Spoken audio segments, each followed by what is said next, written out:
2023 నుంచి 2024 financial year లో అత్యధిక ముందస్తు ట్యాక్స్ చెల్లించిన సెలబ్రిటీలో బాలీవుడ్ బాద్షా షారుఖ్ ఖాన్ టాప్ ప్లేస్ లో ఉన్నారు. లాస్ట్ ఇయర్ పఠాన్, జవాన్ వంటి మూవీలతో వరుసగా 1000 కోట్ల కలెక్షన్ చేసిన కింగ్ ఖాన్ అనిపించుకున్నారు. దీంతో ఆయన 92 కోట్ల ట్యాక్స్ రూపంలో ప్రభుత్వానికి చెల్లించి టాప్ ప్లేస్ లో ఉన్నారు.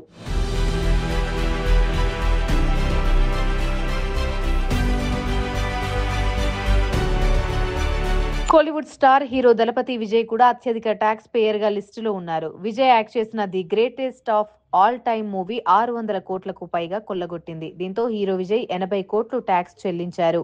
అలాగే బాలీవుడ్ నటుడు సల్మాన్ ఖాన్ 75 కోట్ల ట్యాక్స్ కట్టారు. ఇక వీరిద్దరి తర్వాత నెక్స్ట్ ప్లేస్ లో బాలీవుడ్ మెగాస్టార్ అమితాబ్ బచ్చన్ 71 కోట్లు, team India star cricketer Virat Kohli 66 కోట్లు ట్యాక్స్ కట్టినట్లుగా తెలుస్తుంది. ఇక మహిళా సెలబ్రిటీలో కరీనా కపూర్ 10 కోట్ల ట్యాక్స్ కట్టి టాప్ లో ఉన్నారట.